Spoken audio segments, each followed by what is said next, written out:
ayudarme con los gastos desde principios de año, pero no dejó de comer de mi comida ni de vivir en mi casa. Cuando le pregunté con qué dinero su esposa estaba comprando ropa de marca y joyas caras, él gritó: «Eso no te importa». Esa fue la respuesta que recibí después de 72 años de vida entregada, de sacrificios silenciosos, de amor incondicional. Yo soy Betania Castillo, y durante décadas creí que mi mayor virtud era mi generosidad. Hoy sé que mi mayor error fue confundir el amor con la sumisión. Mi casa siempre fue un refugio.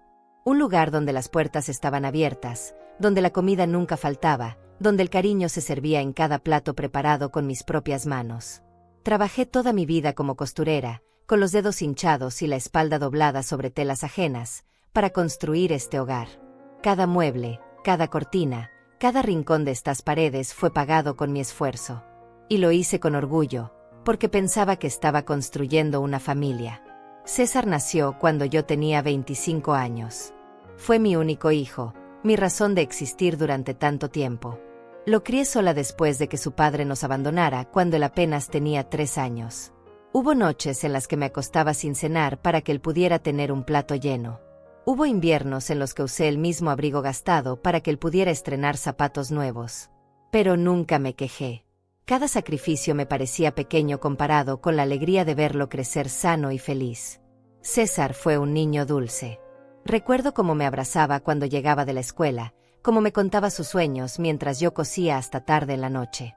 Me decía que cuando fuera grande me compraría una casa enorme, que me llevaría a conocer el mar, que nunca dejaría que me faltara nada. Y yo le creía. Los años pasaron entre risas y lágrimas, entre pequeñas victorias y derrotas cotidianas. César se convirtió en un hombre. Consiguió un trabajo modesto en una empresa de transporte. Yo estaba orgullosa de él. Y entonces conoció a Mónica. Al principio, ella parecía una buena muchacha. Sonreía mucho, me llamaba señora Betania con respeto, traía postres cuando venía a visitarnos. César estaba enamorado, eso era evidente. Pero había algo en su mirada que no terminaba de convencerme. Algo frío, calculador, escondido detrás de esa sonrisa perfecta. Se casaron en una ceremonia sencilla. Yo pagué la mitad de los gastos porque ellos no tenían mucho dinero ahorrado. Y cuando César me preguntó si podían quedarse a vivir conmigo mientras ahorraban para su propia casa, no lo pensé 2 veces. Era mi hijo. ¿Cómo iba a negarle un techo? Los primeros meses fueron buenos. César seguía trabajando, Mónica encontró empleo en una tienda de ropa, y ambos contribuían con los gastos de la casa. No era mucho, apenas $300 al mes entre los dos, pero era suficiente para cubrir parte de los servicios y la comida. Yo seguía cosiendo, aunque mis manos ya no tenían la misma fuerza de antes. Recuerdo las cenas de esos primeros tiempos. César contaba anécdotas de su trabajo, Mónica reía, yo servía más sopa en sus platos. Había una calidez que me hacía sentir que la familia que tanto había soñado finalmente estaba completa. Pero la felicidad, cuando está construida sobre cimientos débiles, nunca dura mucho. Fue en enero de este año cuando César vino a hablar conmigo. Estaba serio, incómodo. Me dijo que habían tenido algunos gastos inesperados, que por unos meses no podrían ayudar con los gastos de la casa. Solo será temporal, mamá, me dijo con una sonrisa forzada. Yo no dije nada. Solo asentí. Porque era mi hijo, y porque pensé que realmente estaban pasando por un momento difícil. Pasó enero. Pasó febrero. Pasó marzo.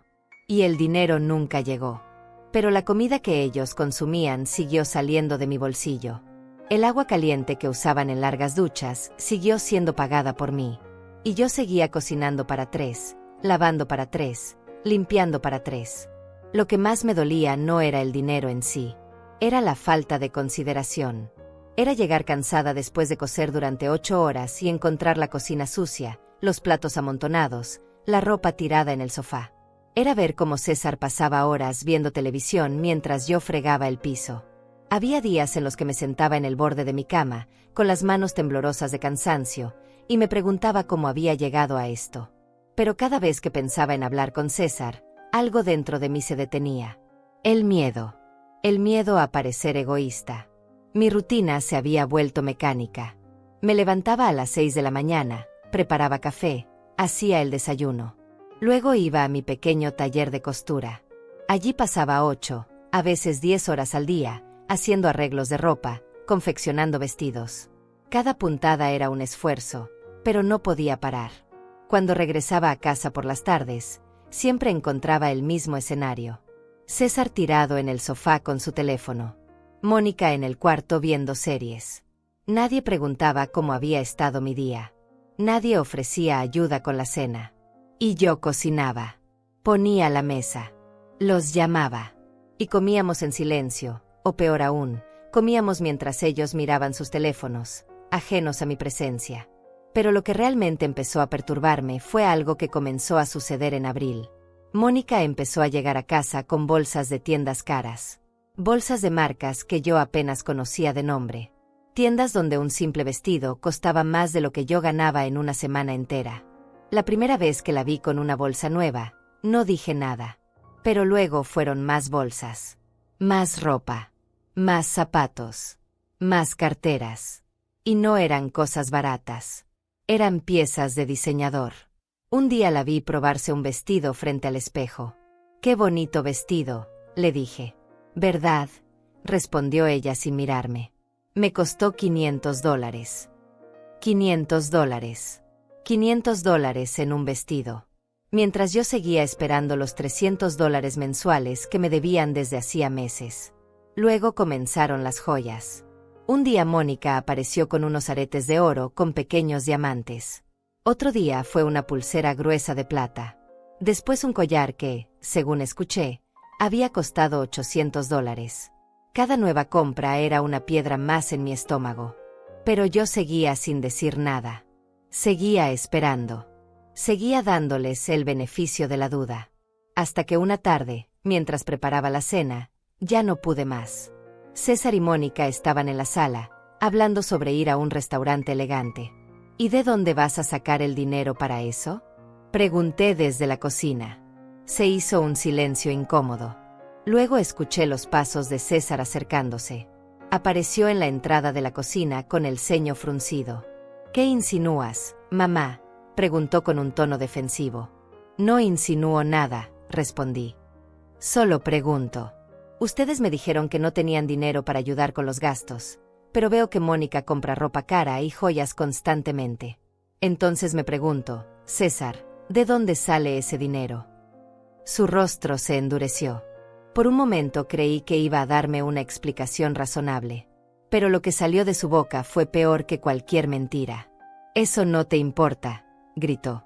«Lo que hagamos con nuestro dinero no es asunto tuyo».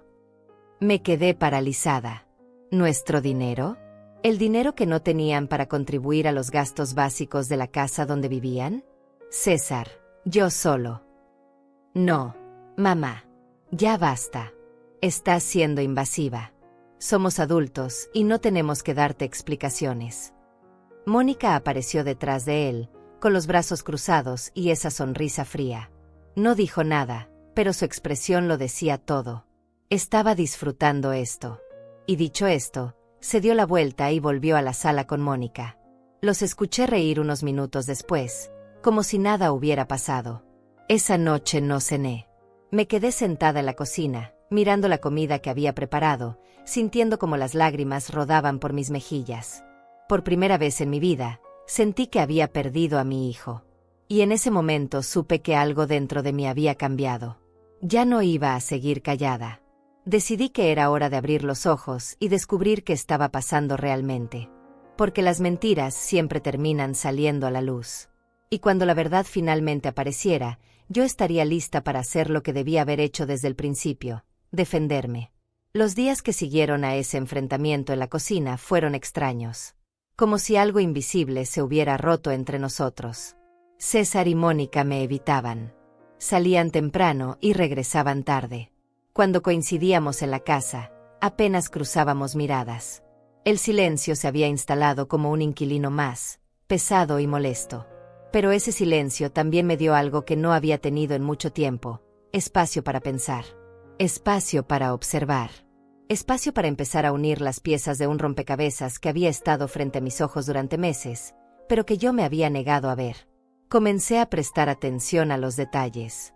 A las pequeñas cosas que antes ignoraba porque estaba demasiado ocupada trabajando, cocinando, limpiando. Ahora, cada vez que entraba a la sala o pasaba por su habitación, mis ojos captaban cosas nuevas. Las bolsas de compras ya no solo eran de ropa. Había cajas de zapatos apiladas en su closet. Carteras de marcas italianas colgadas en ganchos especiales. Perfumes franceses alineados en el tocador de Mónica. Cada frasco costaba más de $200. Lo sé porque una vez vi uno en una revista. Y no era solo ella. César también había empezado a cambiar su apariencia. Usaba camisas de marcas que nunca antes había podido pagar. Relojes nuevos que brillaban en su muñeca. Zapatos de cuero genuino que dejaban huellas relucientes en el piso de mi casa. ¿Cómo? ¿Cómo podían permitirse todo eso si supuestamente no tenían dinero ni para aportar $300 mensuales? Una tarde, mientras ellos no estaban, entré a su habitación. No me enorgullezco de haberlo hecho, pero necesitaba respuestas. Necesitaba entender qué estaba pasando en mi propia casa. La habitación estaba impecable, algo irónico considerando que el resto de la casa siempre quedaba hecho un desastre después de que ellos pasaban por ahí. Abrí el closet con cuidado. La cantidad de ropa nueva era asombrosa. Vestidos con las etiquetas todavía puestas. Trajes que César nunca había usado. Zapatillas deportivas que costaban más de $300 el par. Pero lo que realmente me llamó la atención fue una caja de zapatos en el estante superior. Estaba medio escondida detrás de otras cajas, como si alguien no quisiera que se viera. La bajé con cuidado, mis manos temblando ligeramente. Adentro no había zapatos. Había papeles, recibos, facturas. Me senté en el borde de su cama y comencé a revisar. Cada papel que leía era un golpe más al estómago. Recibos de restaurantes caros, $150 en una cena, $200 en otra. Facturas de spas y salones de belleza a nombre de Mónica, tratamientos faciales, manicuras, pedicuras. Cada visita costaba más de $100. Pero había algo más. Algo que hizo que mi corazón se detuviera por un momento. Estados de cuenta. No los reconocí al principio porque el nombre en el encabezado era el mío. Betania Castillo. Con las manos temblorosas, abrí el primer papel. Era el estado de cuenta de una tarjeta de crédito. Una tarjeta que yo había sacado hacía años para emergencias y que rara vez usaba. El balance me dejó sin aliento. $8,500. $8,500 de deuda. Revisé las transacciones con los ojos entrecerrados, tratando de entender. Compras en tiendas departamentales, joyerías, restaurantes, tiendas de electrónica. Ninguna de esas compras había sido hecha por mí. Tomé el siguiente papel. Otro estado de cuenta. Otra tarjeta que yo había olvidado que tenía. $6,200 de deuda. Y otro más. $4,800. En total, según los papeles que tenía frente a mí, había casi $20,000 de deuda en tarjetas que estaban a mi nombre pero que yo no había usado. Me quedé sentada ahí, en esa habitación que olía a perfumes caros y mentiras, tratando de procesar lo que acababa de descubrir. Sentía náuseas. Sentía rabia. Sentía una tristeza tan profunda que me costaba respirar. Mi propio hijo. Mi único hijo. El niño que había criado con tanto amor y sacrificio. Me estaba robando. No había otra palabra para eso. Era robo. Habían tomado mis tarjetas, mis datos, mi identidad, y habían gastado miles de dólares sin mi conocimiento, sin mi permiso. Y todo ese tiempo me habían dicho que no tenían dinero para ayudar con $300 mensuales. Las lágrimas comenzaron a caer sin que pudiera controlarlas. Lloré en silencio, apretando esos papeles contra mi pecho, sintiendo como cada ilusión que había tenido sobre mi familia se desmoronaba. Escuché la puerta principal abrirse. Rápidamente guardé los papeles en la caja y la coloqué de vuelta en su lugar. Salí de la habitación tratando de secarme las lágrimas, de componerme antes de que me vieran. César y Mónica entraron a la casa riendo por algo. Se detuvieron cuando me vieron de pie en el pasillo. «¿Qué haces ahí, mamá?», preguntó César con suspicacia. «Nada», mentí. Solo estaba revisando si necesitaban que lavara algo. Mónica me miró con esos ojos fríos que tanto me perturbaban. Sabía que no me creía. Pero no dijo nada. Solo se fue a su habitación y cerró la puerta. Esa noche no pude dormir. Me quedé acostada en mi cama, mirando el techo, repasando mentalmente cada detalle de lo que había descubierto. $20,000. $20,000 que tendría que pagar yo. $20,000 que habían gastado en lujos mientras yo trabajaba hasta que me dolían las manos para mantener la casa a flote. ¿Cómo habían conseguido mis tarjetas? ¿Cómo habían obtenido mi información? Y luego recordé. Hacía unos meses, Mónica me había pedido ayuda con unas compras en línea.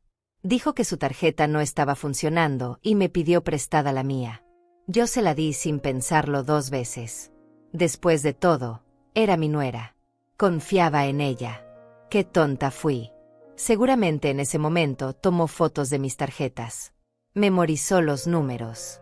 Y desde entonces habían estado usándolas libremente, acumulando deudas a mi nombre, destruyendo el crédito que me había tomado años construir. Los días siguientes fueron una tortura.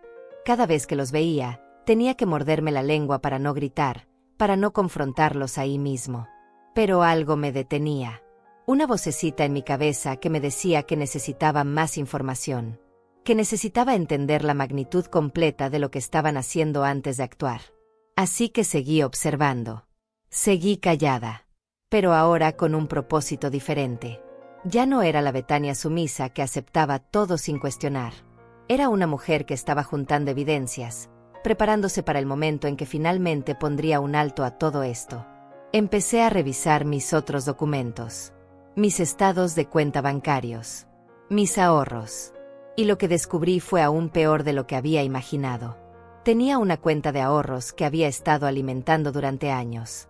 Pequeñas cantidades, $20 aquí, 50 allá, pero que con el tiempo se habían acumulado en casi $12,000. Esos ahorros eran mi red de seguridad, mi tranquilidad para cualquier emergencia médica o imprevisto. El balance actual de esa cuenta era de $1,200. Casi $11,000 habían desaparecido en los últimos 6 meses. Revisé cada transacción. Retiros en efectivo. Transferencias a cuentas que no reconocía. Todo hecho electrónicamente, con mi usuario y contraseña. ¿Cómo habían conseguido esa información? Y entonces lo recordé. César había venido a pedirme ayuda con mi computadora hace unos meses. Dijo que necesitaba actualizarla, que estaba lenta. Estuvo con ella durante casi 2 horas. Seguramente en ese tiempo instaló algún programa para robar mis contraseñas, o simplemente las anotó cuando le pedí que accediera a mi correo electrónico para imprimir un documento. Mi propio hijo había planeado esto. Había buscado sistemáticamente las formas de acceder a mi dinero, a mi crédito, a todo lo que yo había trabajado tanto para conseguir. La rabia que sentía era indescriptible. Pero más que rabia, sentía una tristeza profunda. Porque no era solo el dinero. Era la traición. Era darme cuenta de que la persona en la que más había confiado en este mundo, la persona por la que había sacrificado todo, me veía solo como una fuente de recursos a explotar. Una tarde, mientras preparaba la comida, Mónica entró a la cocina. Traía puestos unos aretes nuevos que brillaban con cada movimiento de su cabeza. Se sirvió un vaso de jugo de mi refrigerador y se apoyó contra el mostrador, observándome con esa mirada calculadora. «Señora Betania», dijo con una voz melosa que me erizó la piel. «¿Sabe? César y yo estábamos pensando en hacer una pequeña celebración». «¿Una celebración?», pregunté sin mirarla, concentrada en picar las verduras. «Sí, es que pronto será nuestro aniversario de bodas.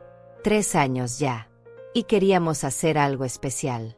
Una renovación de votos, algo íntimo pero elegante». Seguí picando verduras, esperando que continuara.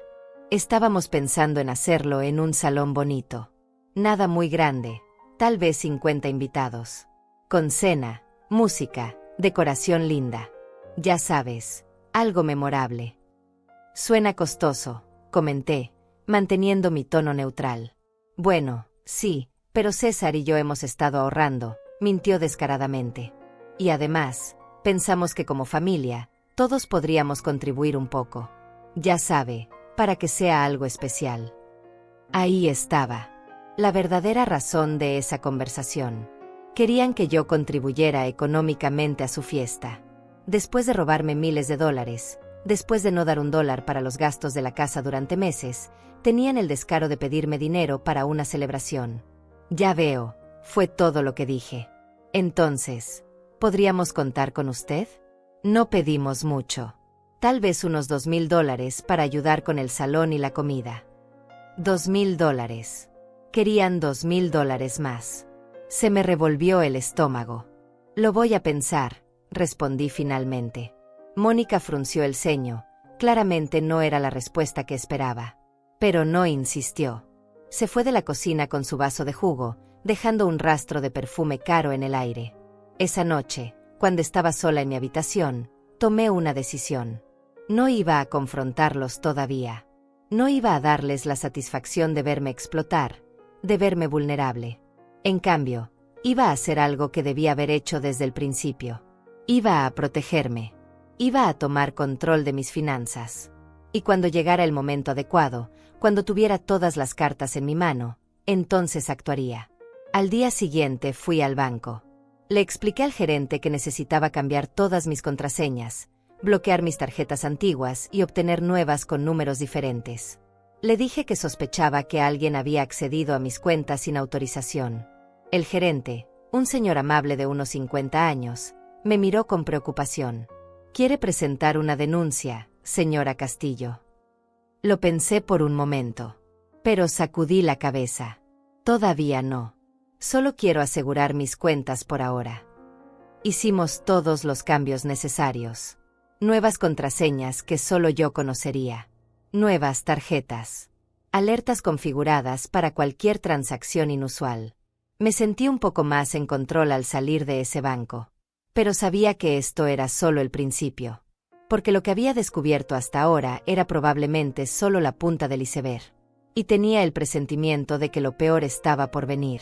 Después de asegurar mis cuentas en el banco, regresé a casa con una sensación extraña. Por un lado, me sentía aliviada de haber tomado acción. Por otro, sabía que en cualquier momento César o Mónica intentarían usar mis tarjetas otra vez y descubrirían que ya no funcionaban. Y entonces vendrían las preguntas. Las excusas. Tal vez las acusaciones. No tuve que esperar mucho. 2 días después, César entró a mi habitación sin tocar. Yo estaba doblando ropa limpia cuando irrumpió con el rostro enrojecido y mi tarjeta de crédito en la mano. «Mamá, ¿qué hiciste?», preguntó con tono acusatorio. «Buenos días, César». «¿De qué hablas?», respondí con calma, aunque mi corazón latía acelerado. «Esta tarjeta está bloqueada. Intenté usarla y no funciona. La cancelaste». Lo miré directamente a los ojos. «¿Y por qué tendrías tú mi tarjeta, César? ¿Por qué estarías intentando usarla?». Se quedó callado por un momento, buscando una respuesta. Finalmente dijo: «La tenía guardada de cuando me la prestaste hace meses. Pensé que todavía podía usarla para una emergencia». «¿Qué tipo de emergencia?», pregunté, manteniendo mi voz firme. «Eso no importa. Lo que importa es que la bloqueaste sin decirme nada».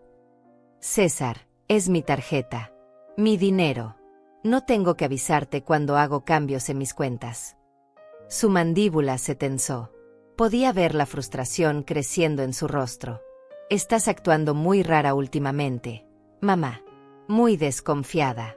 No entiendo qué te pasa». «¿Qué me pasa?», repetí, sintiendo como la rabia que había estado conteniendo durante semanas empezaba a hervir en mi interior. «¿Quieres saber qué me pasa, César?». Mónica apareció en la puerta de mi habitación, como si hubiera estado escuchando detrás de la pared. «¿Qué sucede?», preguntó con voz fingidamente preocupada.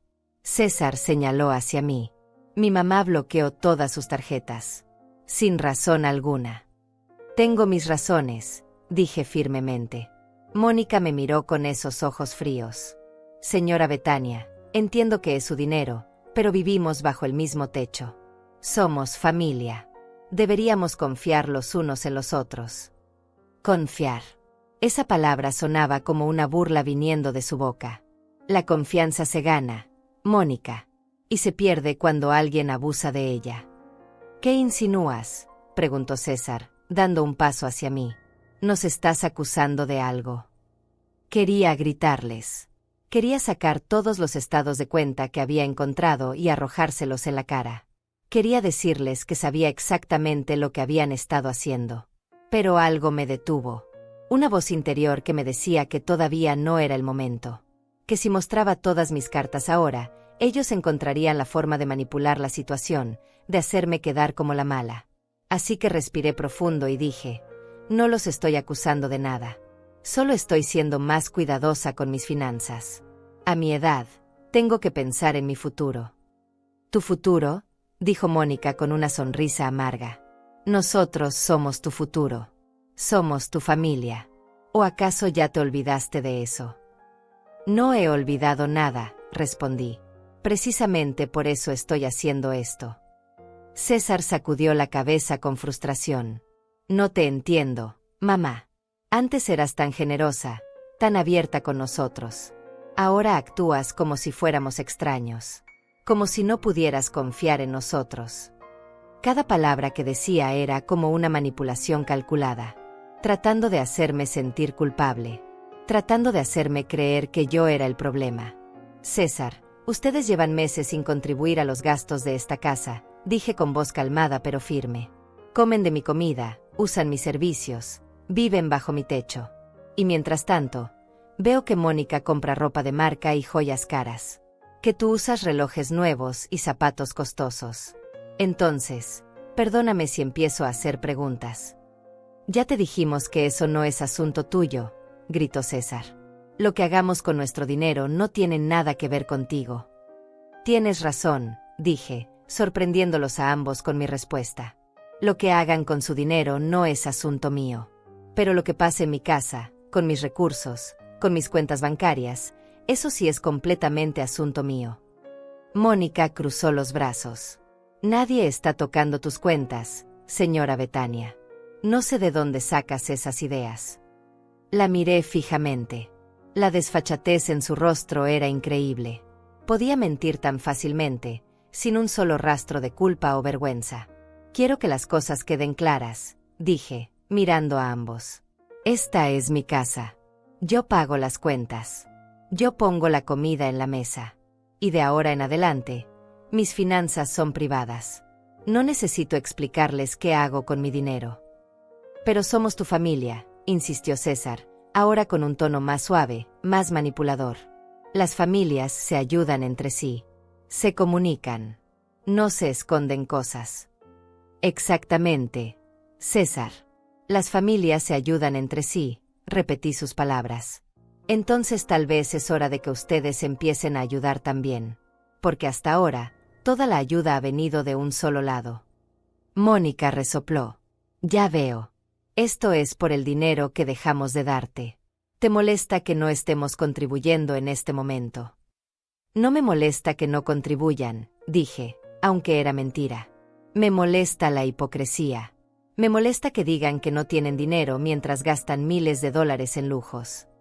Ya basta, gritó César. Estoy harto de tus acusaciones.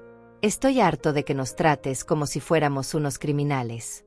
Si tanto te molesta que vivamos aquí, ¿por qué no lo dices directamente? El silencio que siguió fue pesado, tenso. Los tres nos miramos sin decir nada. Podía sentir cómo algo se rompía definitivamente entre nosotros. Algo que quizás nunca podría repararse. No quiero que se vayan, dije finalmente, aunque parte de mí ya no estaba segura de eso. Solo quiero respeto. Solo quiero que reconozcan todo lo que hago por ustedes. Mónica soltó una risa seca. Reconocimiento. Siempre es lo mismo con las madres. Hacen algo por sus hijos y luego pasan el resto de sus vidas recordándoselo, haciéndolos sentir culpables. Sus palabras me golpearon como una bofetada. César no la defendió. No me defendió a mí tampoco. Solo se quedó ahí parado, mirando al suelo, atrapado entre su esposa y su madre. Creo que esta conversación ya terminó, dije, sintiendo como las lágrimas amenazaban con salir. Por favor, salgan de mi habitación. Mónica se dio la vuelta y salió sin decir nada más. César se quedó un momento, como si quisiera decir algo, pero finalmente también se fue, cerrando la puerta con más fuerza de la necesaria. Me senté en mi cama, temblando. No de miedo, sino de rabia contenida, de frustración, de tristeza profunda. Me habían manipulado. Habían intentado hacerme sentir culpable por proteger lo que era mío, por poner límites, por exigir un mínimo de respeto. Y lo peor era que César, mi propio hijo, se había quedado callado mientras su esposa me insultaba. No había salido en mi defensa. No había reconocido que ella estaba siendo cruel e injusta. Simplemente me había abandonado. Esa noche, escuché sus voces a través de las paredes. Hablaban en voz baja pero agitada. No podía distinguir las palabras exactas, pero el tono era claro. Estaban molestos. Estaban planeando algo. Y yo también estaba planeando. Porque había aprendido que en esta vida, nadie te protege mejor que tú misma. Y si mi propia familia me veía como un recurso a explotar en lugar de una persona a amar y respetar, entonces era hora de que yo tomara decisiones difíciles. Decisiones que cambiarían todo. Los días que siguieron a esa confrontación fueron los más tensos que había vivido en mi propia casa. César y Mónica apenas me dirigían la palabra. Cuando coincidíamos en la cocina o en la sala, el aire se sentía pesado, cargado de resentimiento. Ellos actuaban como si yo fuera la villana de esta historia. Como si yo hubiera hecho algo imperdonable al proteger mis propias finanzas. Pero yo ya no me dejaba manipular. Cada vez que sentía culpa tratando de invadirme, recordaba los estados de cuenta. Los $20,000 de deuda. Los $11,000 robados de mis ahorros. Y la culpa desaparecía, reemplazada por una determinación fría. Una tarde, mientras limpiaba la sala, encontré un sobre tirado junto al sofá. Estaba abierto y tenía el logo de un hotel elegante del centro de la ciudad. Por curiosidad, saqué el papel que había dentro. Era una cotización. Estimados señores César y Mónica, decía el encabezado. La carta detallaba los costos para una celebración de renovación de votos. Salón para 50 personas, $2,500. Cena con menú premium, $3,000. Decoración floral, $1,200. Música en vivo, $800. Hospedaje para invitados, 15 habitaciones por una noche, $4,500. El total de la cotización era de $12,000. $12,000 para una fiesta. Mientras me debían meses de contribución a los gastos básicos de la casa. Pero lo que realmente me llamó la atención fue una nota manuscrita al final del documento. Depósito inicial requerido, 50% del total. Fecha límite, 15 de mayo. Revisé la fecha de hoy. Era 12 de mayo. En 3 días vencía el plazo para el depósito de $6,000. ¿De dónde pensaban sacar ese dinero? Y entonces comprendí. Por eso Mónica había venido a pedirme los $2,000. Probablemente pensaban sacar el resto de mis cuentas como habían estado haciendo durante meses. Pero ahora que había bloqueado todo, estaban desesperados. Fotografié la cotización con mi teléfono celular y volví a meter el papel en el sobre, dejándolo exactamente donde lo había encontrado. Más evidencia. Más pruebas de su descaro y su engaño. Esa noche, César tocó a la puerta de mi habitación. Cuando abrí, tenía una expresión que no veía en su rostro desde que era niño. Parecía triste, vulnerable. «Mamá, ¿podemos hablar?», preguntó con voz suave. Asentí y lo dejé pasar. Se sentó en el borde de mi cama, con las manos juntas, mirando al suelo. «Siento cómo han estado las cosas últimamente», comenzó. «Sé que hemos tenido desacuerdos. Sé que te he decepcionado al no poder ayudar con los gastos». Me quedé de pie, con los brazos cruzados, esperando que continuara. «Es que han sido meses difíciles, mamá. En el trabajo las cosas no van bien. Hubo recortes de personal y mi sueldo se redujo. Y Mónica también tuvo problemas en su empleo. Nos han estado pagando menos de lo que esperábamos». Cada palabra sonaba ensayada, como si hubiera practicado este discurso frente al espejo. «Por eso no hemos podido contribuir como antes», continuó. «Y créeme que nos sentimos mal por eso. Nos sentimos terribles de que toda la carga caiga sobre ti». «César», dije finalmente, «si las cosas están tan difíciles económicamente, ¿cómo es que Mónica tiene ropa nueva cada semana? ¿Cómo es que tú tienes 3 relojes diferentes que no tenías hace 6 meses?» Se quedó callado, buscando una respuesta. Esas son cosas que compramos antes, cuando todavía teníamos dinero ahorrado. Antes. Vi a Mónica llegar con bolsas nuevas la semana pasada. César. Vi las etiquetas. Son compras recientes. Fueron regalos, dijo rápidamente. De su familia. De sus amigas. Ya sabes cómo son las mujeres, siempre compartiendo ropa. Las mentiras salían de su boca con tanta facilidad que me daban náuseas. Este no era el hijo que yo había criado. O tal vez sí lo era, y yo simplemente me había negado a verlo. ¿Y para qué viniste realmente, César?, pregunté, cansada de los rodeos.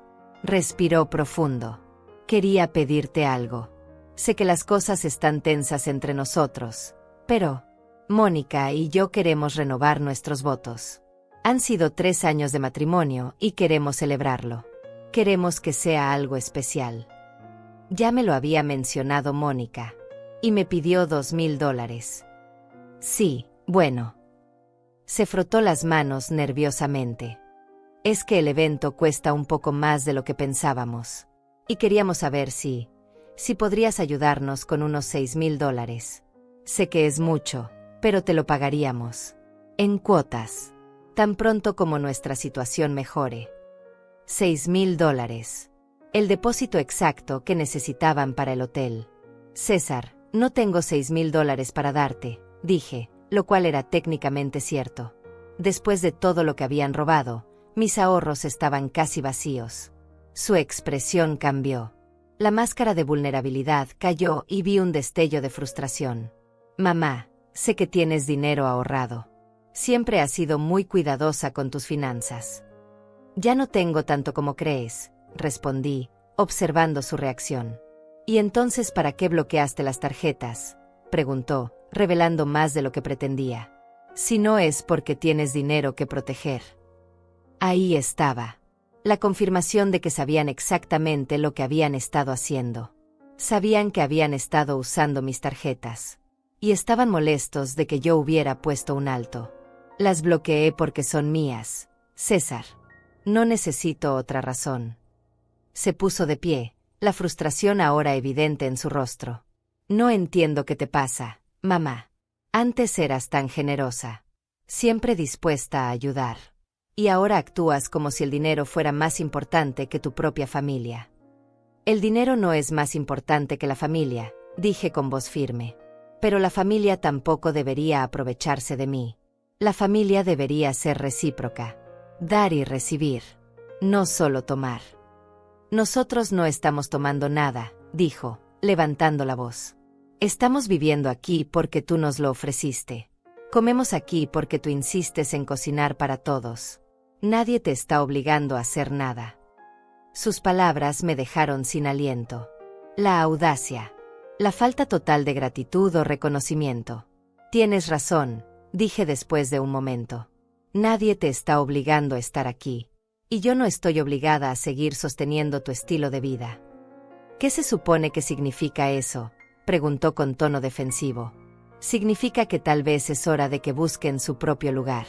Si mi generosidad te parece tan poca cosa, si vivir aquí es tan insignificante, entonces quizás deberían encontrar otro lugar donde vivir. La expresión en su rostro fue de shock genuino. Como si nunca hubiera considerado esa posibilidad. Como si hubiera asumido que siempre podría contar con mi casa, mi comida, mi dinero, sin dar nada a cambio. ¿Nos estás corriendo?, preguntó incrédulo. Estoy sugiriendo que tal vez ya es tiempo de que sean más independientes.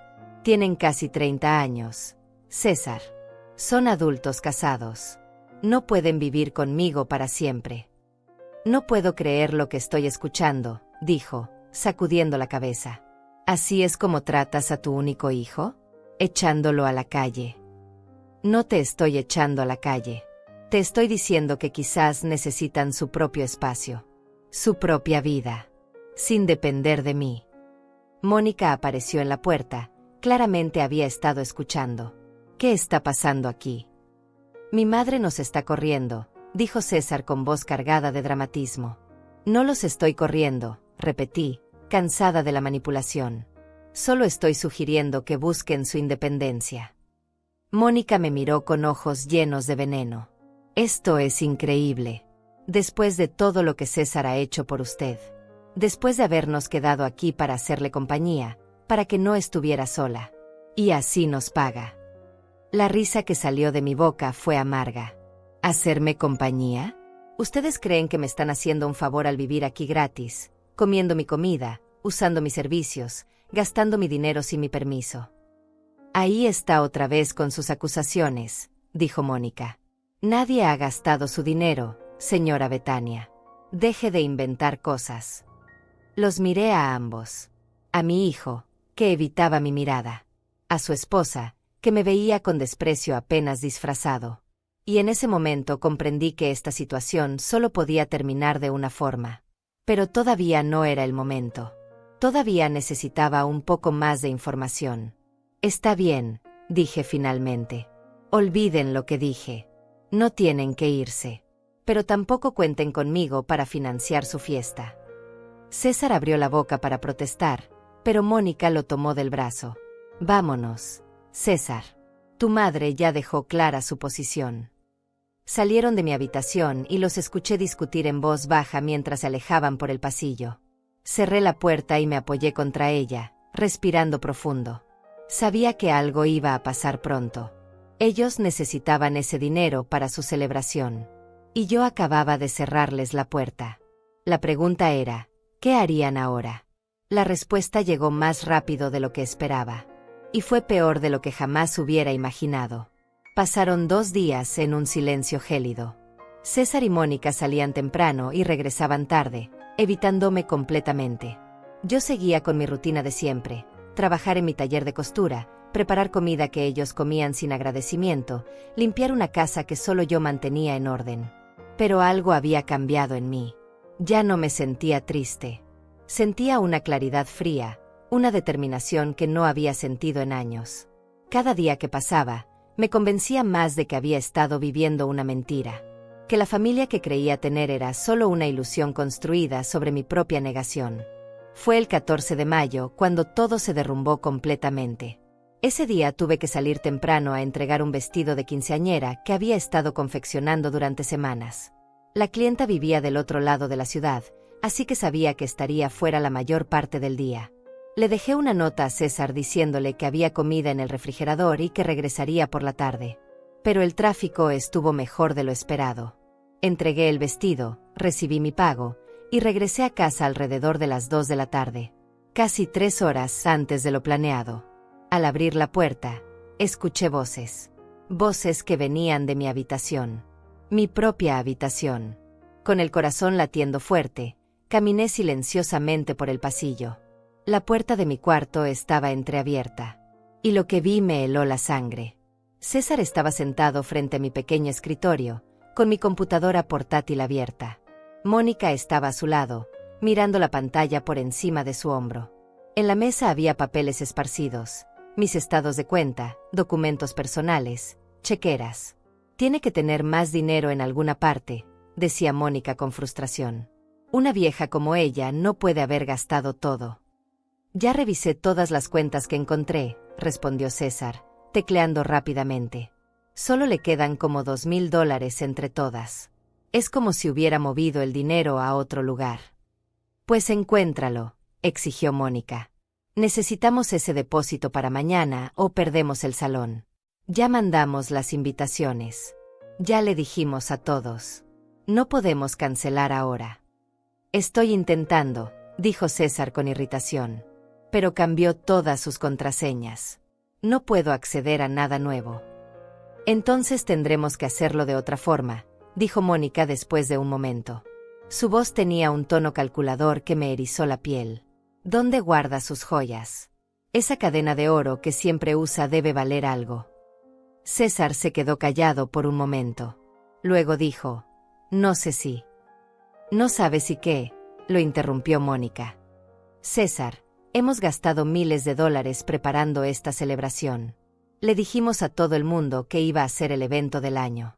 ¿Quieres que quedemos como unos fracasados? ¿Quieres que toda mi familia se burle de nosotros? Es la cadena de mi abuela, dijo César débilmente. Mi mamá la aprecia mucho. Tu mamá tiene 72 años. ¿Para qué necesita joyas caras? No va a ningún lado. Además, podemos empeñarla y recuperarla después cuando tengamos dinero. El silencio que siguió fue largo. Y luego escuché a mi hijo decir: Está bien. Busca en su joyero. Debe estar en el closet. Algo se rompió dentro de mí en ese momento. Ver a mi hijo, el niño que había criado con tanto amor, planeando robar las joyas de su propia abuela. Las mismas joyas que me había dejado mi madre antes de morir. Las únicas cosas de valor sentimental que me quedaban de ella. Entré a la habitación sin anunciarme. ¿Qué están haciendo?, pregunté con voz temblorosa pero firme. Ambos se sobresaltaron. César cerró la computadora rápidamente, como si eso fuera a borrar lo que yo acababa de presenciar. Mónica se enderezó, cruzando los brazos con actitud desafiante. Mamá, no es lo que parece, comenzó César, poniéndose de pie. No es lo que parece, repetí, sintiendo como la rabia crecía en mi pecho. Porque lo que parece es que están revisando mis cosas personales sin mi permiso. Que están tratando de acceder a mis cuentas bancarias. Que están planeando robar mis joyas. No íbamos a robarlas, dijo Mónica con desdén. Solo íbamos a empeñarlas temporalmente. Empeñar mis joyas, dije lentamente, sin mi permiso. Eso se llama robo, Mónica. Se llama supervivencia, respondió ella con frialdad. Si usted no quiere ayudarnos, tenemos que encontrar otra forma de conseguir el dinero que necesitamos. El dinero que necesitan para una fiesta, dije, incrédula. Para una celebración ridícula que no pueden pagar. Mientras viven en mi casa sin dar un peso para los gastos. César se acercó a mí con las manos extendidas, como tratando de calmarme. Mamá, por favor, entiende. Estamos desesperados. Ya comprometimos el dinero del depósito. Si no lo pagamos mañana, perdemos todo lo que ya invertimos. ¿Y eso justifica que entren a mi habitación como ladrones?, pregunté, apartándome de él. ¿Justifica que revisen mis documentos privados? ¿Que planeen robar las joyas de tu abuela? Nadie está robando nada, gritó Mónica. Dios, eres tan dramática. Solo estábamos buscando opciones. Opciones, repetí con amargura. ¿Y cuántas otras opciones han explorado sin mi conocimiento? ¿Cuántas veces han entrado a mi habitación cuando no estoy? ¿Cuántas veces han revisado mis cosas? Ninguno respondió. La culpa en el rostro de César lo decía todo. ¿Saben qué?, dije, sintiendo una calma extraña apoderarse de mí. Siéntense. Los dos. Porque vamos a tener una conversación que debimos tener hace mucho tiempo. Mónica resopló. No tengo que escuchar nada de... Siéntate, grité, sorprendiéndome a mí misma con la fuerza de mi voz. Ambos se sentaron lentamente en el borde de mi cama. Yo me quedé de pie frente a ellos, con los brazos cruzados. Sé lo que han estado haciendo, comencé. Sé que han estado usando mis tarjetas de crédito sin mi permiso. Sé que acumularon casi $20,000 de deuda a mi nombre. Sé que robaron $11,000 de mi cuenta de ahorros. La cara de César se puso pálida. Mónica mantuvo su expresión desafiante, pero vi un destello de preocupación en sus ojos. Encontré los estados de cuenta. Continué. Vi cada transacción. Cada compra en tiendas de lujo. Cada cena en restaurantes caros. Cada joya. Cada bolsa. Todo pagado con mi dinero. Con mi crédito. Sin mi permiso. Mamá, yo puedo explicar. Empezó César. No. Lo interrumpí. Ya no quiero más explicaciones. Ya no quiero más mentiras. Quiero que me digan la verdad. Ahora mismo. ¿Por qué? ¿Por qué me hicieron esto? El silencio llenó la habitación. César miraba al suelo, incapaz de encontrar mis ojos. Fue Mónica quien finalmente habló. Porque podíamos, dijo con frialdad. Porque usted nunca revisaba nada. Porque era fácil. Y porque francamente, después de todo lo que César ha tenido que soportar siendo su hijo, se merecía algo mejor. Sus palabras me golpearon como piedras. ¿Qué César ha tenido que soportar? ¿Soportar ser amado? ¿Soportar ser cuidado? Soportar que su madre se sacrificara por él toda su vida. Soportar la culpa constante, respondió Mónica. Soportar que le recordara cada día todo lo que hizo por él. Soportar ser tratado como un niño eterno que le debe todo a su mami. Eso no es cierto, dije, mirando a César. Yo nunca. César, dime que eso no es lo que piensas. César levantó la vista lentamente. Y lo que vi en sus ojos me destrozó. Había resentimiento. Había frialdad. Ya no quedaba nada del niño dulce que recordaba. A veces sí sentía eso, mamá, dijo con voz baja. A veces sentía que nunca podría hacer nada suficientemente bueno para ti, que siempre tendría esta deuda invisible que nunca podría pagar. Las lágrimas comenzaron a rodar por mis mejillas. Yo nunca quise que te sintieras así. Yo solo quería que supieras cuánto te amaba, cuánto estaba dispuesta a hacer por ti. Bueno, pues lo arruinaste, dijo Mónica con crueldad. Lo criaste para sentirse culpable todo el tiempo, para sentir que le debía su vida. Así que cuando finalmente tuvo la oportunidad de tomar algo para él, para nosotros, lo tomó. Y no me arrepiento de nada. Me quedé mirándola, esta mujer que había entrado a mi casa con sonrisas falsas y palabras dulces. Esta mujer que había envenenado la relación con mi hijo, que había convertido mi amor en algo retorcido y feo. Quiero que se vayan, dije finalmente. Mi voz sonaba calmada, pero cada palabra salía de lo más profundo de mi dolor. Quiero que empaquen sus cosas y se vayan de mi casa. ¿Ahora?, preguntó César, sorprendido. Ahora, confirmé. No mañana. No la próxima semana. Ahora mismo. No quiero que pasen una noche más bajo mi techo. Mónica se puso de pie con una sonrisa burlona. Perfecto. De todas formas, ya estábamos hartos de vivir en este lugar miserable. Vamos, César. César se levantó lentamente. Por un momento pensé que iba a decir algo, que iba a disculparse, que iba a mostrar aunque sea un atisbo de arrepentimiento. Pero no lo hizo. Simplemente siguió a su esposa hacia la puerta. César, lo llamé cuando ya estaba en el umbral. Se detuvo pero no se giró. Las joyas de tu abuela. La cadena, los aretes, el anillo. Están en una caja fuerte en el banco. Nunca las tuve aquí en casa. Así que no se molesten en buscarlas. Vi cómo sus hombros se tensaban. Luego salió de mi habitación sin decir una palabra. Los escuché moverse por la casa, arrastrando maletas, abriendo y cerrando cajones. Cada sonido era como un martillo en mi corazón. En menos de una hora, escuché la puerta principal cerrarse. Me senté en mi cama, en medio del desastre que habían dejado, papeles esparcidos, mi computadora abierta, documentos privados expuestos. Y lloré. Lloré por el hijo que había perdido. Por la familia que nunca realmente tuve. Por todos los años desperdiciados en una ilusión. Pero entre las lágrimas, también sentí algo más. Algo que no esperaba. Alivio. Un peso enorme se había levantado de mis hombros. Ya no tenía que fingir. Ya no tenía que soportar el abuso disfrazado de amor familiar. Estaba sola. Pero por primera vez en mucho tiempo, estaba en paz. O al menos eso pensé. Porque no sabía que lo peor todavía estaba por venir. Los primeros días después de que César y Mónica se fueron extraños. La casa estaba en silencio, pero no era el silencio tenso de las semanas anteriores. Era un silencio diferente.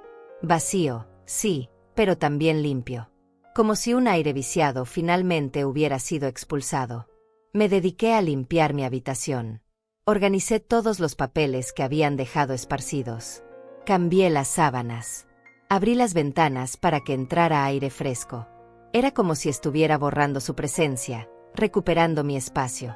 Pero por las noches, cuando me acostaba en mi cama, la soledad me golpeaba con fuerza. No era que extrañara las discusiones o el maltrato. Extrañaba la ilusión. Extrañaba creer que tenía una familia. Extrañaba al César que existió solo en mi imaginación, el hijo que pensé que había criado. Pasaron 3 días. Luego 4. No recibí ninguna llamada. Ningún mensaje. Ninguna disculpa. Era como si César hubiera cerrado esa puerta y nunca mirara atrás. Pero yo sabía que algo estaba por pasar. Porque el 15 de mayo había sido la fecha límite para su depósito. Y ellos no habían conseguido el dinero. ¿Qué habrían hecho? ¿Habrían cancelado la celebración? ¿Habrían admitido ante sus invitados que no podían pagarla? La respuesta llegó el sexto día. Estaba en mi taller, trabajando en un ajuste de pantalones, cuando sonó mi teléfono. Era un número desconocido. Normalmente no contestaba esas llamadas, pero algo me hizo responder. «Señora Betania Castillo», preguntó una voz femenina profesional. «Sí, soy yo». «Habla Carolina Méndez, del Hotel Miravalle. La llamo para confirmar el pago del depósito para el evento del 25 de mayo a nombre de César Castillo y Mónica Herrera». Mi corazón se detuvo. «Perdón». «Sí, tenemos registrado que usted es quien hará el pago del depósito». Nos enviaron un correo electrónico desde su dirección confirmando que cubriría los costos de la celebración. Yo nunca envié ese correo, dije, sintiendo como la rabia empezaba a hervir nuevamente. Hubo una pausa incómoda. Entiendo. Entonces no va a realizar el pago. Definitivamente no voy a realizar ningún pago, respondí firmemente. Bueno, entonces tendré que informarle que el evento será cancelado. Ya pasó la fecha límite del depósito. Y también tengo que mencionar que se aplicará un cargo por cancelación de $500, según nuestras políticas. Yo no contraté nada, dije. No firmé ningún contrato. No hice ninguna reservación. Pero su nombre aparece en el contrato como responsable financiero, insistió la mujer. ¿No firmó usted el documento que enviamos por correo electrónico? No, dije con claridad. Y le sugiero que revise esa firma porque probablemente sea falsa. Otro silencio. Ya veo. Bueno, esto se complica. Tendré que hablar con mi supervisor y posiblemente con nuestro departamento legal. Haga lo que tenga que hacer, respondí. Pero yo no voy a pagar nada. Y si alguien falsificó mi firma, quiero que se investigue. Colgué el teléfono con las manos temblando. ¿Habían falsificado mi firma? ¿Habían usado mi nombre para contratar servicios que no podían pagar? ¿Hasta dónde estaban dispuestos a llegar? Inmediatamente llamé al hotel de vuelta y pedí que me enviaran una copia del contrato. Cuando llegó a mi correo electrónico 20 minutos después, lo que vi me dejó helada. Era mi nombre, mi dirección, mi número de teléfono. Y había una firma digital que supuestamente era mía. No se parecía en nada a mi firma real, pero estaba ahí. Habían creado un documento fraudulento y me habían comprometido legalmente a pagar $6,000, más los servicios adicionales. Pero eso no era todo. Al revisar el contrato completo, descubrí algo más. Habían reservado 15 habitaciones para sus invitados. 15 habitaciones a $250 cada una. $3,750 adicionales. Todo supuestamente pagado por mí. El costo total del evento que habían planeado era de casi $15,000. Y yo era quien supuestamente iba a pagarlo todo. Me senté frente a mi computadora, respirando profundo, tratando de calmarme. Necesitaba pensar con claridad. Necesitaba actuar estratégicamente. Primero, imprimí todo. El contrato fraudulento. Los correos electrónicos. Cada prueba de lo que habían intentado hacer. Luego llamé a mi banco y les informé sobre la situación. Me aseguraron que no se procesaría ningún cargo sin mi autorización explícita. Después llamé a un abogado. Un señor mayor que había conocido años atrás cuando hice mi testamento. Le expliqué la situación y me dijo que lo que César y Mónica habían hecho constituía fraude. Falsificación de firma. Robo de identidad. Podía presentar cargos si quería. ¿Quiere proceder con una demanda?, preguntó el abogado. Lo pensé por un largo momento. Era mi hijo. A pesar de todo, seguía siendo mi hijo. ¿Realmente quería meterlo en problemas legales? No todavía, respondí. Primero quiero hablar con él. Darle la oportunidad de arreglar esto. Pero en el fondo sabía que esa conversación no iba a ser fácil. Y tenía razón. Esa tarde, César finalmente me llamó. Su voz sonaba tensa, irritada. Mamá, ¿por qué llamaste al hotel diciendo que no ibas a pagar? Porque no voy a pagar, respondí con calma. César, ustedes falsificaron mi firma. Me comprometieron a una deuda de $15,000 sin mi permiso. Eso es ilegal. No falsificamos nada, mintió descaradamente. Tú nos dijiste que nos ayudarías con la celebración. Nunca dije eso. Y tengo pruebas de que esa firma no es mía. Estás arruinando todo, gritó.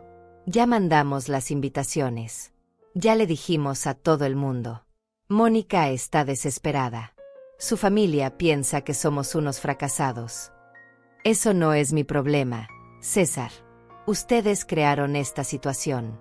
Ustedes mintieron a sus invitados. Ustedes planearon una celebración que no podían pagar. Porque tú nos negaste el dinero, acusó.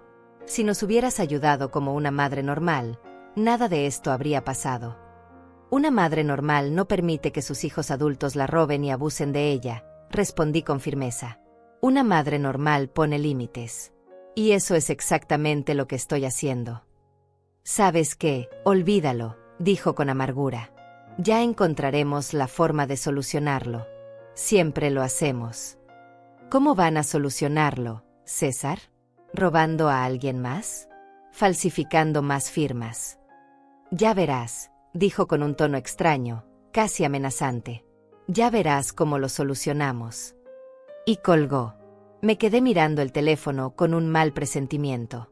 Ese tono en su voz. Esa amenaza velada. ¿Qué estaban planeando? 2 días después, el 18 de mayo, recibí una llamada del hotel nuevamente. Era la misma mujer de antes. Señora Castillo, llamo para informarle que recibimos un pago por el depósito del evento. ¿Cómo? Pregunté, confundida. Yo no hice ningún pago. No, el pago fue realizado por César Castillo. Pagó los $6,000 del depósito. De verdad. No podía creerlo.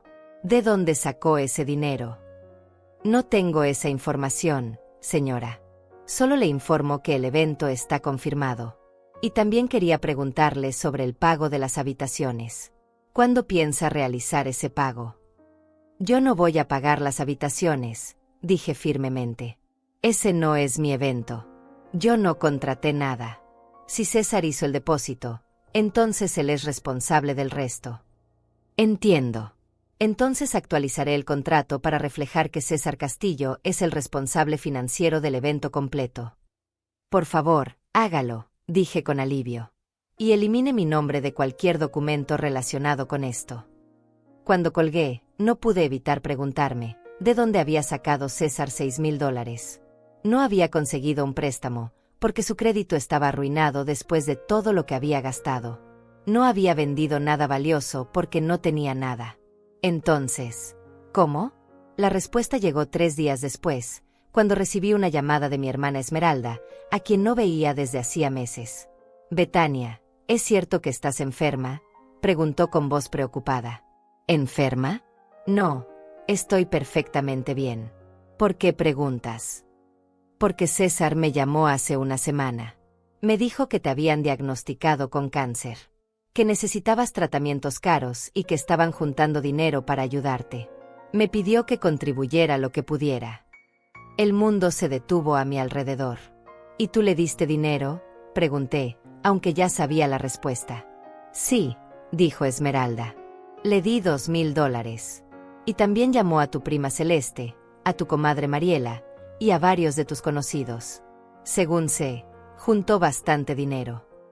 Cerré los ojos, sintiendo una mezcla de horror y rabia. Mi propio hijo había usado mi supuesta enfermedad para estafar a mi familia y amigos. Había mentido sobre mi salud, había explotado el cariño que me tenían, todo para conseguir dinero para su maldita fiesta. Esmeralda, dije con voz temblorosa, no estoy enferma. César mintió. Les mintió a todos para sacarles dinero. El silencio al otro lado de la línea fue largo y pesado. No puedo creerlo, susurró finalmente. ¿Por qué haría algo así? Porque necesitaba dinero para una celebración, expliqué. Y porque aparentemente no hay límite a lo bajo que puede caer. Después de colgar con Esmeralda, me quedé sentada en mi sala, mirando al vacío. Ya no quedaban lágrimas. Ya no quedaba dolor. Solo había una fría determinación. César había cruzado una línea que nunca pensé que cruzaría. Y ahora, era momento de que enfrentara las consecuencias de todas sus acciones. Era momento de que yo dejara de ser la víctima y me convirtiera en alguien que se defendía. Porque si algo había aprendido en estas últimas semanas, era que el silencio y la pasividad solo invitaban más abuso. Y yo ya no iba a ser silenciosa. Ya no iba a ser pasiva. Era hora de actuar. Esa misma tarde llamé a cada persona que César había contactado. Una por una, les expliqué la verdad. Que yo no estaba enferma. Que César había mentido. Que había usado mi nombre para estafar dinero. Las reacciones fueron variadas.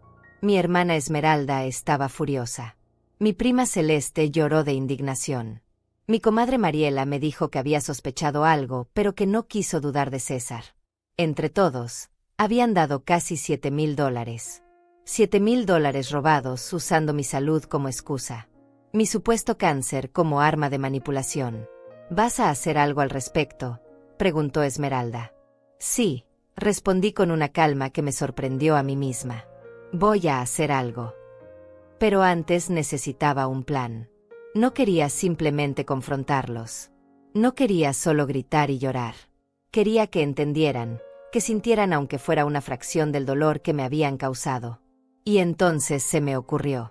Una idea que al principio me pareció demasiado atrevida, tal vez cruel. Pero cuanto más lo pensaba, más perfecta me parecía. Si César y Mónica querían su gran celebración, la tendrían. Pero no de la forma que ellos esperaban. Llamé de vuelta al hotel. Pedí hablar con Carolina, la coordinadora del evento. Quiero hacer los pagos de las habitaciones, le dije. Hubo una pausa de sorpresa. ¿En serio? Pensé que usted no. Cambié de opinión, interrumpí.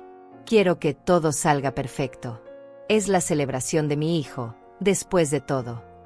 Le di la información de mi tarjeta de crédito, la nueva que César no conocía. Pagué las 15 habitaciones. $3,750. Pedí que me enviaran los recibos y toda la información de las reservaciones a mi correo electrónico. ¿Algo más que necesite, señora Castillo?, preguntó Carolina. Sí, respondí. Quiero los números de confirmación de todas las reservaciones. Y quiero saber cuál es la política de cancelación. Bueno, puede cancelar hasta 48 horas antes del evento con reembolso completo. Después de eso, solo se reembolsa el 50%. Perfecto, dije. Muchas gracias. Colgué con una sensación extraña en el pecho. No era exactamente satisfacción. Era algo más complejo. Estaba tomando control. Estaba dejando de ser la víctima pasiva. Los días siguientes los pasé en una calma extraña. Seguí con mi rutina normal. Trabajaba en mi taller, cocinaba solo para mí, limpiaba mi casa que ahora se sentía más grande y vacía.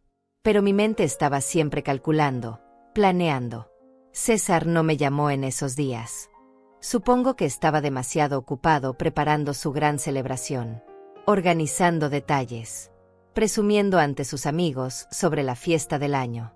El 23 de mayo, 2 días antes del evento, recibí un mensaje de texto de César. Era el primero desde nuestra última llamada. Mamá, sé que las cosas están difíciles entre nosotros. Pero este evento es importante para Mónica y para mí. Si quieres venir, serás bienvenida. Leí el mensaje varias veces. No había disculpa. No había reconocimiento de todo lo que habían hecho. Solo una invitación casual, como si nada hubiera pasado. Como si no me hubieran robado, mentido y traicionado. No respondí. El 24 de mayo, un día antes de la celebración, me senté frente a mi computadora. Abrí mi correo electrónico y busqué todos los números de confirmación de las reservaciones de hotel. 15 habitaciones. 15 familias que llegarían después de la fiesta esperando un lugar donde dormir. Mi dedo se quedó suspendido sobre el mouse. Esto era real. Esto iba a pasar. ¿Realmente quería hacerlo? Pensé en los $20,000 de deuda que me dejaron. Pensé en los $11,000 robados de mis ahorros. Pensé en las mentiras sobre mi supuesta enfermedad. Pensé en cómo habían falsificado mi firma. Pensé en cómo César había permitido que su esposa me insultara en mi propia casa. Pensé en todo el dolor, toda la traición, toda la falta de respeto. Y entonces hice clic. Una por una, cancelé las 15 reservaciones. El sistema me preguntó si estaba segura. Hice clic en confirmar cada vez. Solicité el reembolso completo. $3,750 que regresarían a mi cuenta. Cuando terminé, me quedé mirando la pantalla con las confirmaciones de cancelación. Ya estaba hecho. No había vuelta atrás. Esa noche dormí mejor de lo que había dormido en meses. No sentía culpa. No sentía remordimiento. Sentía algo que no había sentido en mucho tiempo: poder. Control sobre mi propia vida. La mañana del 25 de mayo amaneció soleada y cálida. Era un día perfecto para una celebración. Me imaginé a César y Mónica despertando emocionados, preparándose para su gran evento. Imaginé a sus invitados vistiéndose con sus mejores ropas, comprando regalos, preparándose para una noche especial. No sentí pena. No sentí nada más que una calma fría. Pasé el día en mi casa, trabajando en mi taller como siempre. Comí un almuerzo sencillo. Regué mis plantas. Vi un poco de televisión. Una tarde completamente normal. Excepto que sabía lo que vendría después. Imaginé la fiesta. La música. La cena. Los brindis. César y Mónica renovando sus votos, rodeados de amigos y familia. Todos celebrando, riendo, tomando fotos. Y luego imaginé lo que pasaría después. Los invitados llegando al hotel, cansados después de la celebración, ansiosos por descansar. Acercándose a la recepción con sus números de confirmación. Y descubriendo que no había ninguna reservación a su nombre. La confusión. Las preguntas. Las llamadas desesperadas. Y finalmente, la horrible comprensión de que alguien había cancelado todo. Que no había habitaciones para nadie. 15 familias sin lugar donde dormir. 15 grupos de personas preguntándole a César qué había pasado. ¿Por qué les había prometido hospedaje que no existía? Y César buscando respuestas. Llamando al hotel. Descubriendo que las reservaciones habían sido canceladas por la persona que las pagó. Por mí. No sabía exactamente a qué hora pasaría todo. Pero sabía que pasaría. Y cuando pasara, César finalmente entendería que sus acciones tenían consecuencias. Que no podía seguir abusando de las personas sin enfrentar ninguna repercusión. Mientras el sol se ponía esa tarde, me senté en mi sillón con una taza de té. Mi teléfono estaba junto a mí. Sabía que en algún momento de la noche sonaría. Sabía que César llamaría, furioso, desesperado, buscando explicaciones. Y cuando llamara, yo estaría lista para darle la única explicación que necesitaba escuchar, que había llegado el momento de que asumiera la responsabilidad de sus propias decisiones. Y que yo, finalmente, había dejado de permitir que me lastimara. El teléfono vibró alrededor de las 11 de la noche. Era César. Respiré profundo y dejé que sonara. Una vez. 2 veces. 3 veces. Finalmente contesté. Mamá. La voz de César sonaba desesperada, casi irreconocible. ¿Qué hiciste? Hola, César, respondí con calma, tomando un sorbo de mi té. ¿Cómo estuvo tu celebración? No te hagas la tonta, gritó. Cancelaste las reservaciones del hotel. Todos nuestros invitados están aquí sin lugar donde quedarse. Nos están llamando furiosos. ¿Cómo pudiste hacernos esto? ¿Cómo pude? Repetí lentamente. César, yo pagué esas habitaciones con mi dinero. Eran mis reservaciones. Tenía todo el derecho de cancelarlas. Pero sabías que las necesitábamos.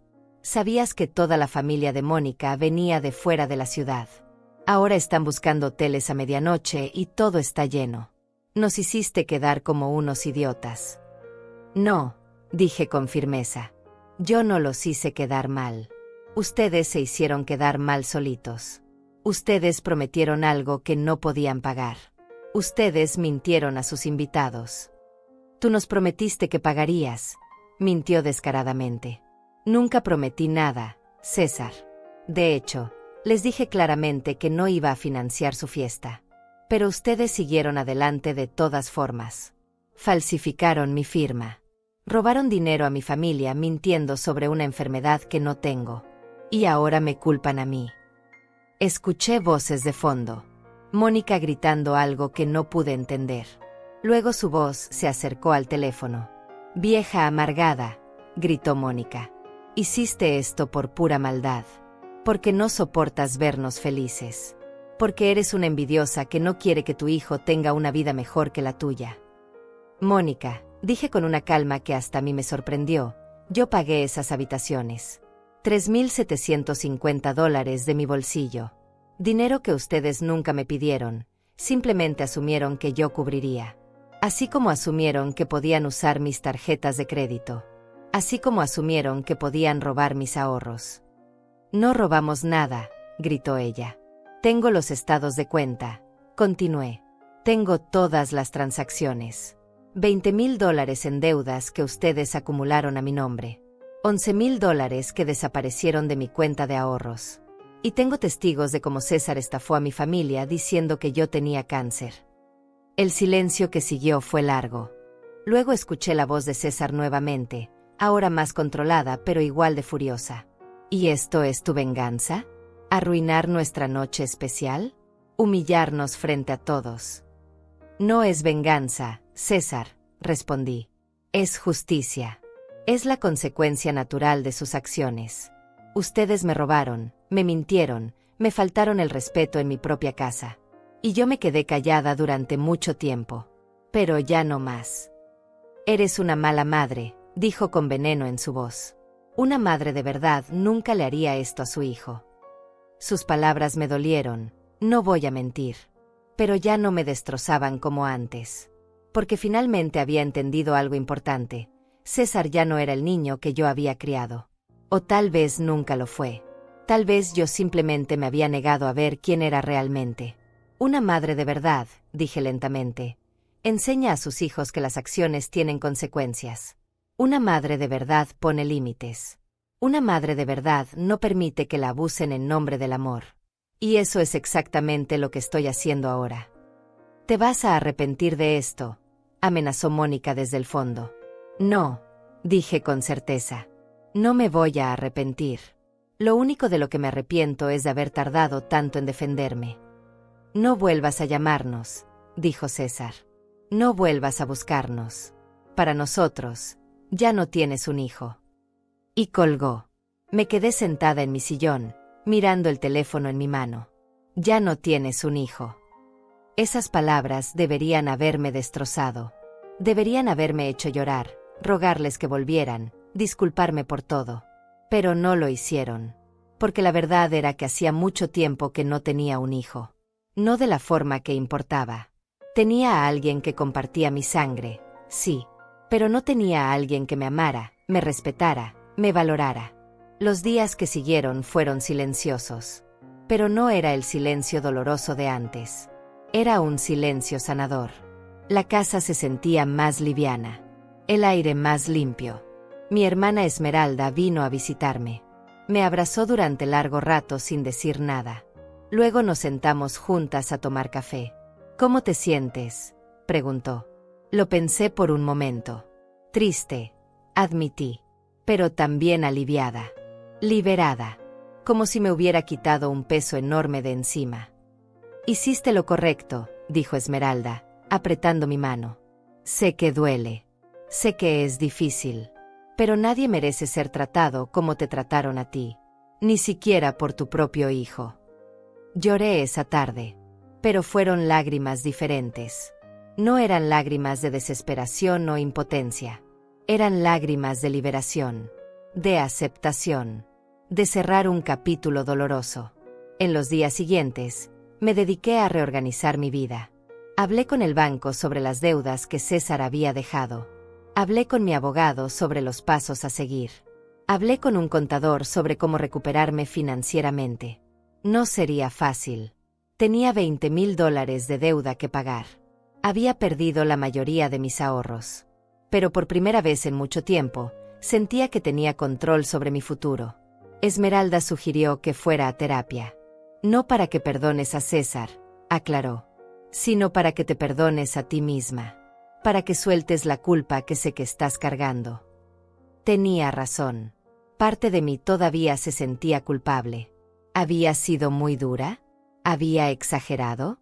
¿Había arruinado la relación con mi hijo para siempre? Pero luego recordaba todo lo que había pasado. Y comprendía que yo no había arruinado nada. Ellos lo habían hecho. Yo solo había dejado de permitirlo.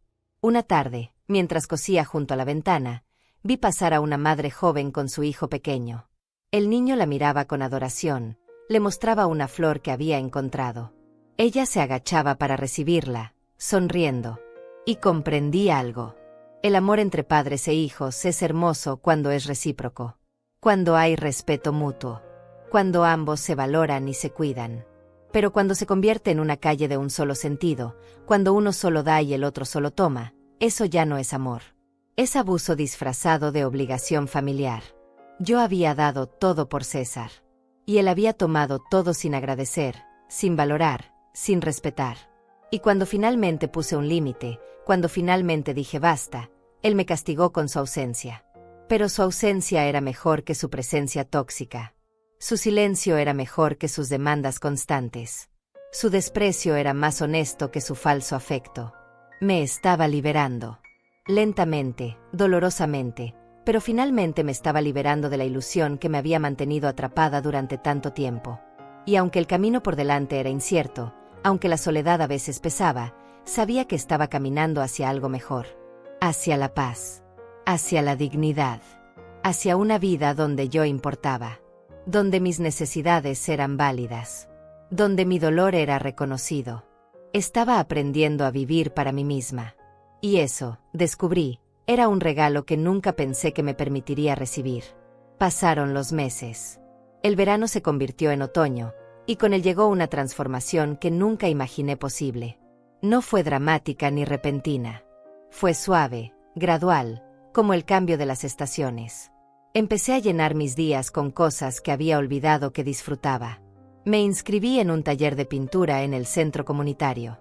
Mis manos, tan acostumbradas a coser, ahora aprendían a mezclar colores y crear formas en un lienzo. No era buena, pero eso no importaba. Disfrutaba el proceso. También empecé a salir más. Esmeralda me invitaba a almorzar cada semana. Recuperé el contacto con amigas que había descuidado durante años, demasiado ocupada siendo madre, siendo proveedora, siendo todo para alguien que nunca lo valoró. Mi casa, antes llena de tensión y resentimiento, se convirtió en mi santuario. Compré plantas nuevas para el jardín. Pinté las paredes de colores que me gustaban. Reorganicé los muebles de la forma que yo quería, no de la forma que a otros les convenía. Económicamente, fue difícil. Tuve que trabajar horas extras en mi taller de costura. Acepté más encargos. Trabajé fines de semana. Poco a poco, fui pagando las deudas que César había dejado. Cada pago era una pequeña victoria. Cada dólar recuperado era un paso más hacia mi libertad. Nunca volví a saber de César. No llamó para disculparse. No envió mensajes. Era como si hubiera desaparecido de mi vida completamente.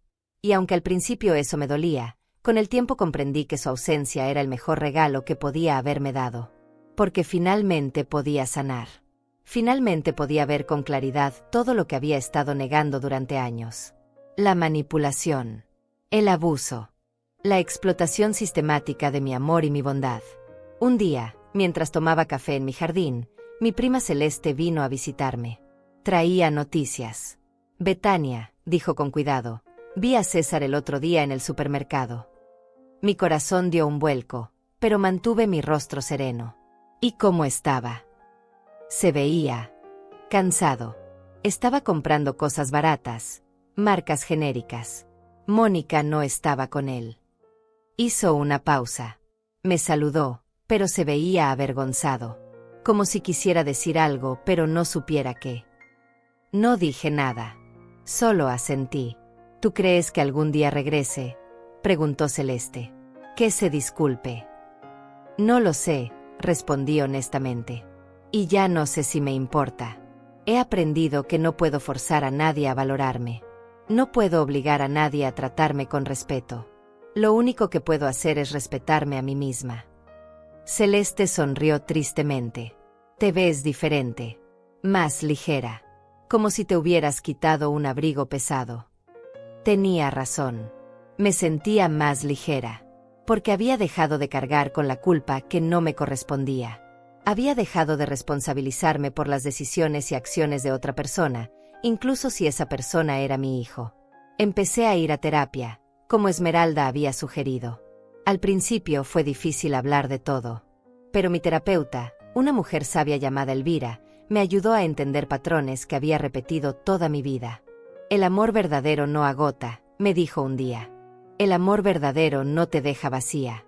Cuando una relación te quita más de lo que te da, cuando te sientes más pequeña en lugar de más completa, eso no es amor. Es algo más. Sus palabras resonaron profundamente en mí. Toda mi vida había creído que amar significaba sacrificarse hasta desaparecer. Que ser buena madre significaba dar sin límites, sin condiciones, sin importar el costo personal. Pero ahora entendía que eso era mentira. Que el amor verdadero incluía límites saludables. Que decir no me hacía egoísta. Que protegerme no me hacía mala persona. Los últimos pagos de las deudas los hice en diciembre, justo antes de Navidad. Cuando vi el balance en cero, cuando confirmé que mi crédito estaba limpio nuevamente, lloré. Pero fueron lágrimas de alegría, de logro, de libertad. Esa Navidad la pasé con Esmeralda y su familia. Su casa estaba llena de risas, de calor, de amor genuino. Y me di cuenta de que la familia no siempre es la que compartió tu sangre. A veces la familia es la que elige quedarse, la que te valora, la que te respeta. En Año Nuevo, mientras las campanas sonaban y los fuegos artificiales iluminaban el cielo, hice una promesa a mí misma. Nunca más permitiría que alguien me hiciera sentir pequeña. Nunca más confundiría el abuso con el amor. Nunca más me disculparía por defender mi dignidad. Tengo 73 años ahora. Mi cabello es completamente blanco. Mis manos siguen cosiendo, aunque más despacio que antes. Mi casa es más silenciosa de lo que alguna vez imaginé. Pero soy feliz. De una forma profunda y genuina que no había experimentado en décadas. Porque aprendí que la soledad elegida es mejor que la compañía tóxica. Que la paz es más valiosa que la ilusión de una familia perfecta. A veces, cuando me siento en mi jardín al atardecer, pienso en César. Me pregunto si alguna vez comprenderá lo que hizo. Si alguna vez sentirá remordimiento. Si alguna vez aprenderá que las personas no son recursos para explotar, sino seres humanos para valorar. Pero esas preguntas ya no me consumen. Ya no definen mi vida. Porque he aprendido que no puedo controlar las acciones de otros. Solo puedo controlar las mías. Y elegí vivir con dignidad, con respeto propio, con paz.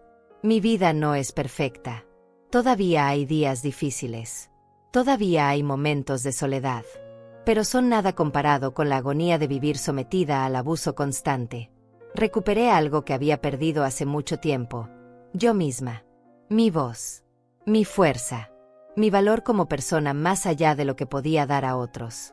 Y eso, descubrí, era todo lo que realmente necesitaba. La libertad de ser quien soy, sin disculpas, sin culpa, sin miedo. La libertad de cerrar la puerta a lo que me lastima y abrir ventanas a lo que me nutre. La libertad de elegir la paz sobre el caos, la dignidad sobre la manipulación, el amor propio sobre el sacrificio vacío. 73 años me tomó aprender esta lección. Pero finalmente la aprendí. Y ahora, en esta nueva etapa de mi vida, camino con la frente en alto, sabiendo que merezco respeto, merezco amor genuino, merezco paz. Y si eso significa caminar sola, entonces caminaré sola. Porque descubrí que la mejor compañía que puedo tener es la mía propia cuando finalmente aprendí a valorarme. Esta es mi historia. La historia de cómo perdí a mi hijo, pero me encontré a mí misma. Y aunque el precio fue alto, no cambiaría este final por nada del mundo. Porque por primera vez en mi vida,